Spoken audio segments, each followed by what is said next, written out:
You're watching coverage you can count on. This is News Channel 15's News at 6.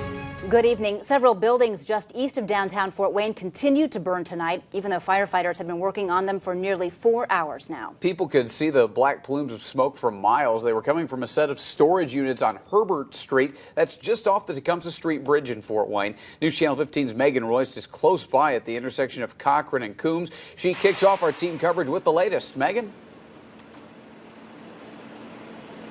As you can see, this fire has not let up at all. When we were live here at 5, there was a building right behind me, and the pictures really tell the story. It just collapsed just a few minutes ago, and flames totally engulfing this storage unit complex here on Herbert Street near downtown Fort Wayne. They've got about 50 firefighters out here trying to get things under control, where normally they only have about 22 firefighters. They've been battling this since just a little before 2:30 this afternoon.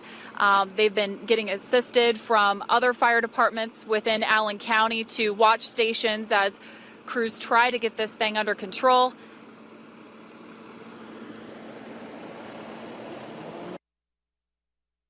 We are taking all precautions necessary, including having rehab here. St. Joe has brought out the rehab bus, which is our ability to go ahead and recycle our firefighters in the sense that they get hydrated, their vitals are checked to make sure that they indeed are safe to go back into the fighting fire. The big question on people's minds is the safety. Lots of people nearby watching. They're reporting no injuries at this time. And as Stacy mentioned, firefighters have been coming back and getting treated before they go back in trying to fight the blaze. Officials aren't for certain exactly what's in these buildings, but they do not have any worries as to health hazards because of all the smoke in the Maumee River right here. As we learn more information, we will certainly pass it along to you, and they're expected to be out here for a long portion of the evening. For now, reporting live near downtown, Megan Royce, News Channel 15. Several volunteers have also pitched in to help firefighters and other emergency responders. Our Lamar Holliday is stationed just behind the burning warehouses near the railroad tracks at Liberty and Canal, and he continues our team coverage with the story of those Good Samaritans. Lamar? Well, Mark and Heather, I can tell you right now, neither the heat from the sun today, neither the heat from this fire could keep those community members away from helping the firefighters get that fire out. Here is raw footage that was shot earlier today. As you can see, these people are coming together, helping the firefighters. When they got to the scene just after 3 o'clock this afternoon, they wanted to help the firefighters get this fire out any way possible to help them in any capacity as they can. Before that, there was a gentleman who actually talked about jumping over the fence and saving a couple of dogs from this fire. We jumped the fence, me and another guy over here jumped the fence, and we grabbed up the dogs, and we jumped, we pulled them over the fence, and there's 2 of them actually. Now we're back live here. As you can see, the fire has quickly spread within just a half an hour on this side alone. I talked to a couple of residents who said their power is out. We are calling Indiana Michigan Power to see if that's true and finding out why they turned it off and how long it will be before they cut it back on. For now, reporting live here near downtown, Lamar Holliday, News Channel 15. Thank you, Lamar. We have gotten several amazing pictures from viewers using our Report It app. Penny Bunn took this picture from the 14th floor of the Anthony Wayne building earlier. Brittany Gerber snapped this one just up the railroad tracks near Anthony and Barry.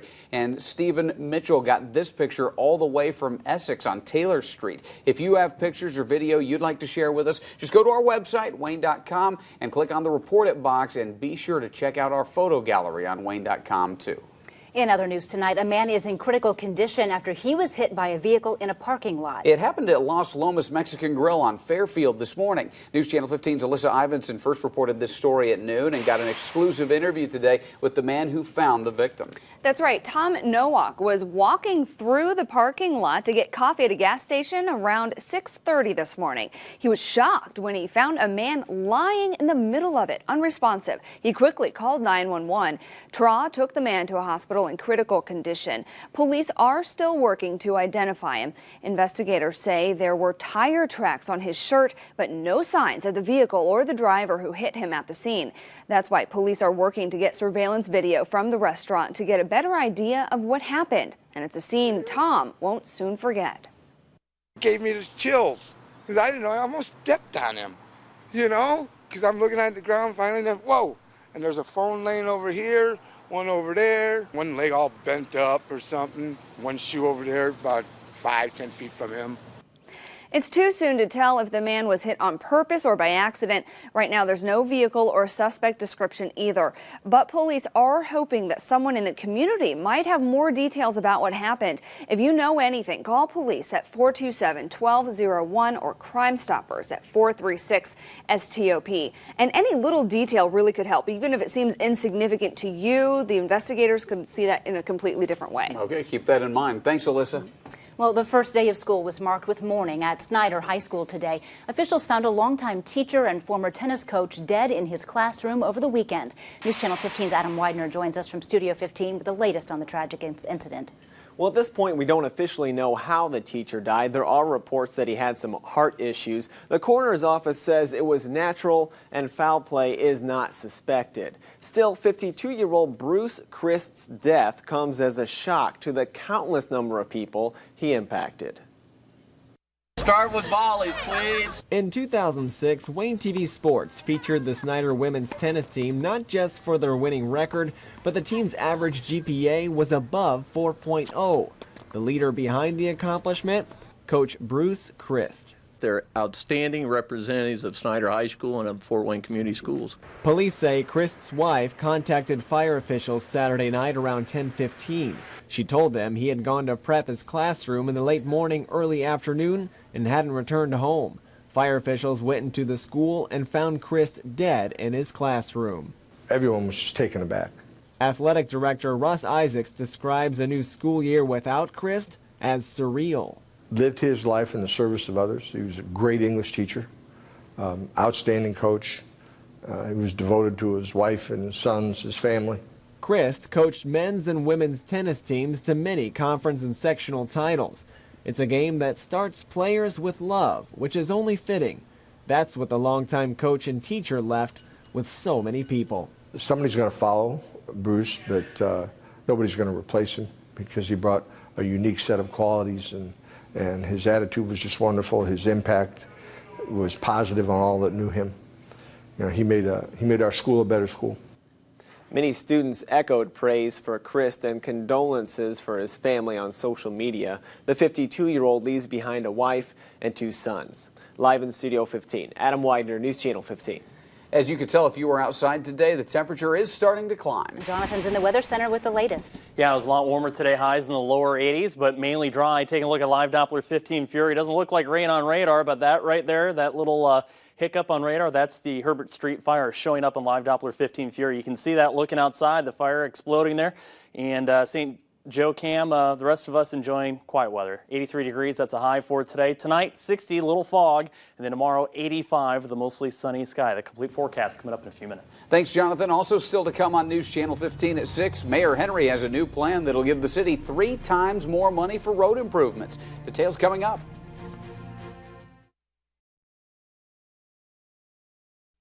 Coverage you can count on continues with Heather Herron and Mark Mellinger.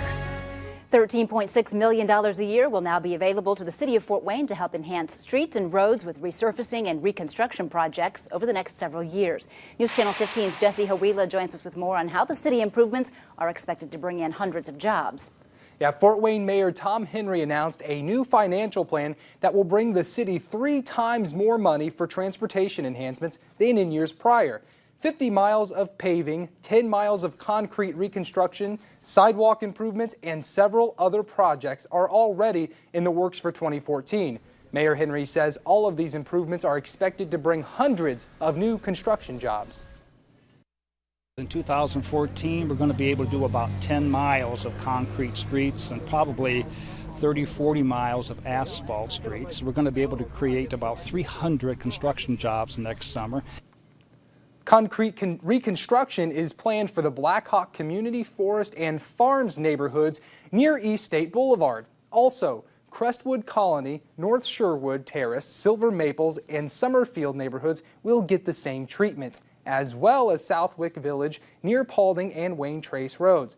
The city also plans to improve a couple of brick streets, including 4th Street from Andrews to Wells and Butler Street from Webster to Harrison. This afternoon, I spoke with the vice president of the Indian Village neighborhood, where improvements have already been made. She says if construction crews come to your neighborhood, their work will be worth all of the wait. She says it can be stressful with all the construction around, but definitely well worth it.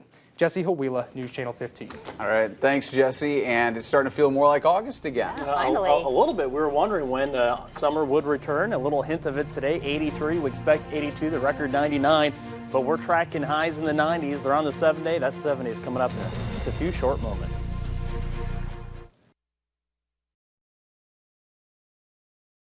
Coverage you can count on continues with Chief Meteorologist Jonathan Conder's live Doppler 15 Fury forecast. If you love summer, if you love high heat and high humidity, you've been waiting for the dog days of summer, well, they're right around the corner. We're going to talk all about that in the forecast. Let's take a look at live Doppler 15 Fury. You notice it's looking pretty dry. Not a lot of rain out there, but earlier today and even right now, there's something going on in live Doppler 15 Fury. This is not rain. This is the debris from the Herbert Street fire just about right there. So imagine radar can see rain, precipitation, hail. It can see birds and bats and like the winged bats. It can see anything suspended in the air, and that's the debris coming up from the fire, the actual particulates, dust particulates there. And as long as the fire is ongoing, we're going to go ahead and see this. And about an hour ago, it went down. We saw nothing on radar, and this just came up. So this tells me, and we saw it earlier in the newscast, that that fire intensified again. So there you go. If you want to see some of these images,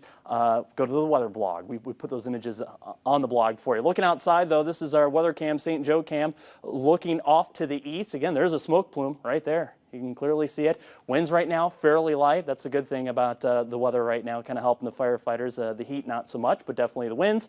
And down at Fort Wayne Airport looking pretty good. Just a few fair weather cumulus clouds. Speaking of the airport, we have 80 degrees now after a high today of 83.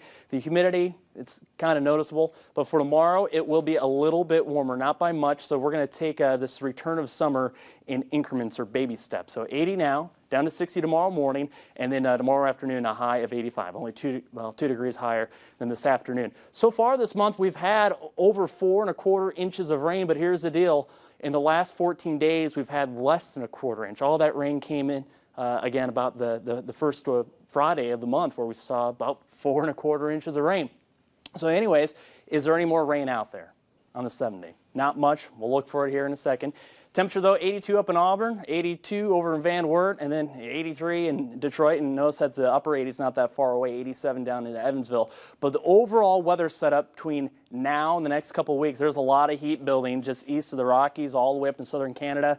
It's like a savings account. So all that heat will be coming our way here the next couple of days, hence lower 90s showing up. Overall, it's a dry weather pattern all the way off to the eastern slope of the Rockies. So not much rain showing up in futurecasts this evening. But after midnight towards tomorrow morning, little fog is possible. Look for that. Then we get into tomorrow afternoon, just like today, dry and mostly sunny sky. So tonight, clear, mostly clear, some fog, 60s or low, light winds tomorrow.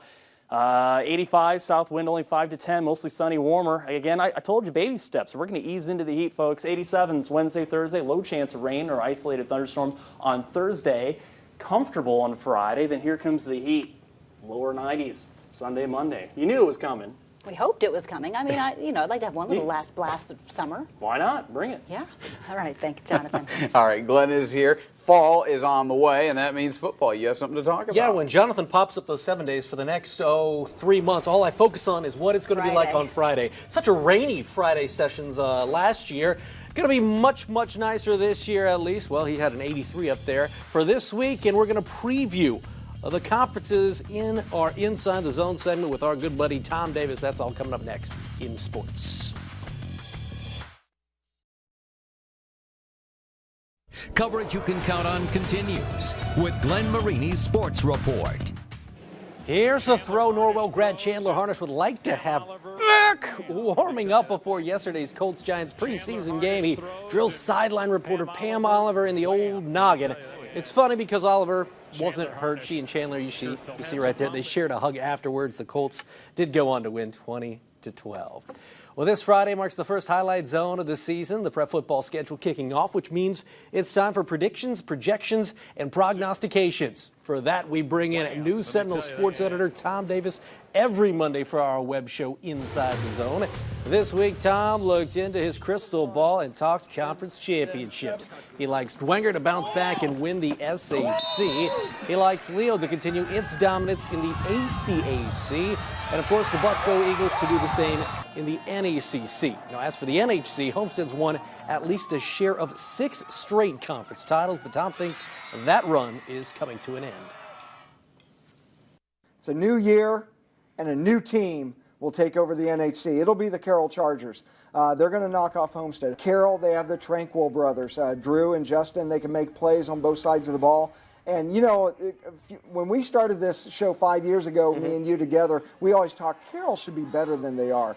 Guess what? Doug Dinan went there. We built a program. This is the year that they win a championship. They win the NHC championship. For this week's entire show, check out the Wayne.com sports page.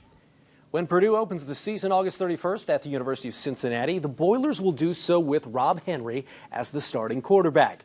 New head coach Darrell Hazel making the announcement yesterday. Henry beating out true freshman Danny Etling and redshirt freshman Austin Appleby. A senior, Henry obviously has more experience. He played in 11 games back in 2010, but injuries and depth at the position have limited his playing time since.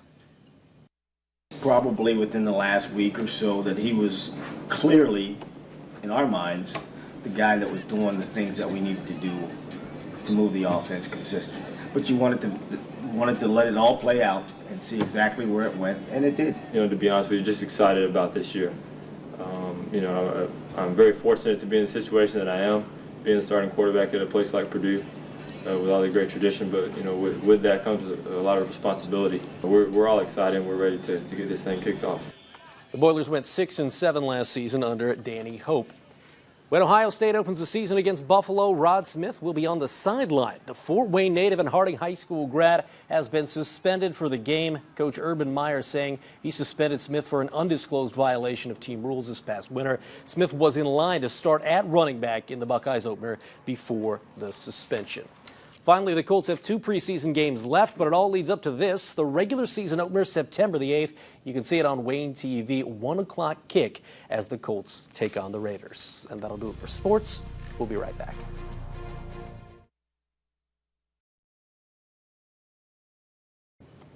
We go back out to our top story tonight. News Channel 15's Megan Royst has the latest from the big storage unit fires on Herbert Street. We've got some new information to pass along to you. County Councilman Mitch Harper has told us that they have evacuated some businesses in the area of the storage unit fire.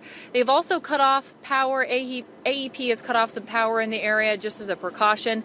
As you can see, they're still trying to get this fire under control, and they suspect that they will be here for a good portion of the evening tonight.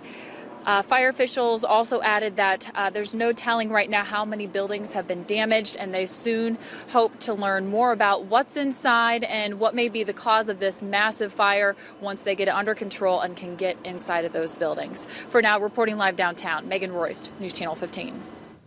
I'm just thankful that the winds are light there for the firefighters, and they'll be calm tonight. 60 degrees will be our low, even a little fog for tomorrow morning when you're heading to work or the kiddos are going out to the bus stop. And then tomorrow, 85, mostly sunny. Light winds south 5 to 10. We get in Wednesday and Thursday, a pair of 87s, and then a chance of storms on Thursday. It's about the only decent rain chance showing up. So if you don't want your lawn to turn brown, you're going to have to probably get out there and water it yourself. Friday, very comfortable, but then here comes the second wave of heat, and that will be in the lower 90s Sunday and Monday. Okay, thanks, Jonathan. And that's our news for tonight. Thank you for joining us. We'll see you at 11.